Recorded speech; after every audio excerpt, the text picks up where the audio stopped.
அனைவருக்கும் வணக்கம். மத்திய அரசு ஊழியர்களுக்கு ஒரு மிகவும் முக்கியமான செய்தி. அதாவது மத்திய அரசு ஊழியர்களுக்கான இந்த இபிஎஃப்ஓவின் இஎல்ஐ திட்டம் பற்றி தான் இந்த வீடியோவில் பார்க்க போறோம். அதாவது இன்னும் 3 தினங்கள்ல இந்த செயல்முறையை செய்யல அப்படின்னா அதற்கான விளக்கம் நம்ம கொடுக்க போறோம். இந்த வீடியோ ரொம்ப முக்கியமானது. ஸ்கிப் பண்ணாம கடைசி வரைக்கும் பாருங்க. நம்ம சேனலை சப்ஸ்கிரைப் பண்ணாதவங்க பண்ணி வச்சுங்க. நம்ம சேனல்ல சென்ட்ரல் மற்றும் ஸ்டேட் கவர்மெண்ட் சம்பந்தமான ஆல் அப்டேட்ஸ் போட்டுருவோம்.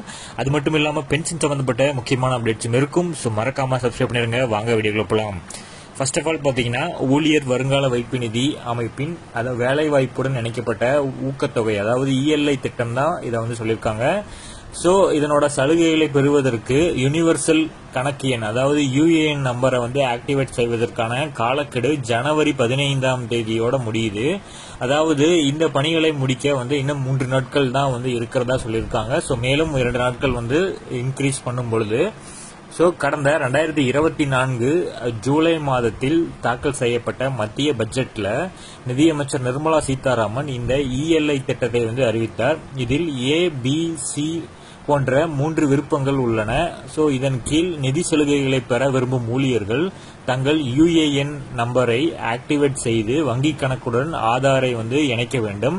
தகுதியுள்ள ஊழியர்கள் திட்டத்தின் பலன்களை எளிதாக பெற இபிஎஃப்ஓ விதிமுறையில் இந்த செயல்முறை கட்டாயமாக்கப்பட்டுள்ளது.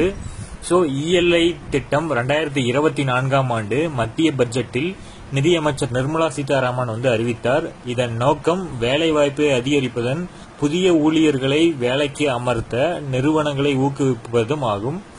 இந்த திட்டம் 3 பகுதிகளாக பிரிக்கப்பட்டுள்ளது. இதன் கீழ் நிறுவனம் மற்றும் ஊழியர் இருவரும் ஊக்கத்தொகைக்கு மானியம் கிடைக்கும் வகையில வழிவகை செய்திருக்கு. திட்டம் ஏவை பொறுத்த வரைக்கும் புதிய பட்டதாரிகளை பணியமர்த்துவதில் நிறுவனங்கள் 15,000 மானியம் பெறும்.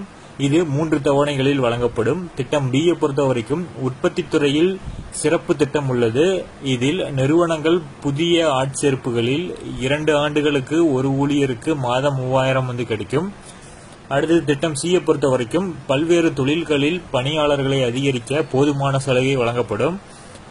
யுஏஎன் எண்ணை ஆக்டிவேட் செய்ய அதனோட அவசியம் என்ன அப்படிங்கறத சொல்லியிருக்காங்க. அனைத்து உறுப்பினர்களின் யுஏஎன் எண்ணும் ஆதாரோடு இணைக்கப்பட்டு ஆக்டிவேட் செய்யப்பட்டிருக்க வேண்டும் என இபிஎஃப்ஓ கூறியிருக்காங்க.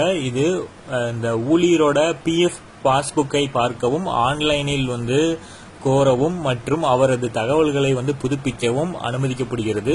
இது தவிர எந்த ஒரு அரசாங்க திட்டத்தின் பலன்களையும் நேரடியாக வங்கி கணக்கில் பெற ஆதார் இணைப்பு மிகவும் அவசியம் அப்படிங்கறத சொல்லியிருக்காங்க.